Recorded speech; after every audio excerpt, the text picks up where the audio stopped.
معروفة يا جماعة، الشتا مش هيدفينا غير البليلة، وخصوصا كمان ان الجو ساقعة وتلج، فمفيش حاجة هتدفينا غير البليلة.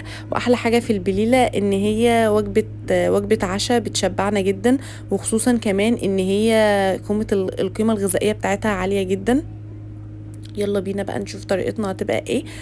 معايا ربع كيلو من البليلة، غسلتهم كويس جدا وهنقعهم لمدة ساعتين. سيبهم بس لمدة ساعتين.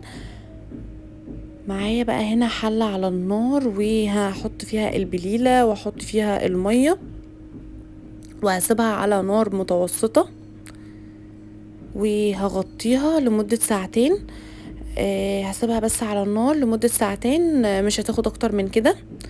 من وقت للتاني هبص على البليلة وهقلبها. لو حسيتي ان البليلة معاكي بتنشف مفيش مشكلة خالص، بنزود لها مية، والاحسن والافضل ان احنا نزود لها المية تكون مغلية من كاتل او براد، ما تبقاش مية ساقعة. جبت حلة على النار وحطيت فيها 2 كيلو من الحليب، عشان انا هعمل كمية البليلة كلها. لو انت عايزة إن كمية البليلة يعني تسلقيها وتحطيها في الفريزر وتعمليها على قدك، طبعا بقى زي ما يريحك يعني. صفيت بقى البليلة وفضيتها على ال2 كيلو الحليب.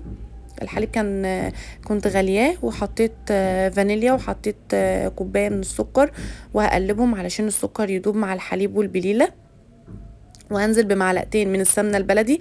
طبعا السمنه بتبقى اختياري على حسب انتي حابه ايه. وهسيبها تاخد غلوتين، وكده البليله خلاص خلصت معايا. كده كنت خلاص حطيت البليله في الكاسات، وكانت حلوه قوي. وكنت حطيت على الوش كريمه، وكنت حطيت زبيب وجوز الهند وزداني. طبعا انتي بتحطي نوع المكسرات اللي انتي بتفضليه، وبتحطي على الوش برضو الحاجه اللي بتريحك. انا بحب احط كريمه قوي على الوش، لانها بتخلي قوام كريمي، وبتكون غنيه جدا، وبتكون مشبعه كده، وبتبقى نفس بتاعت بره، وانضف واحسن كمان من بتاعت بره.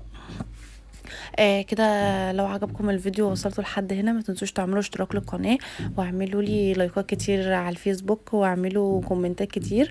ان شاء الله اشوفكم في فيديو جديد.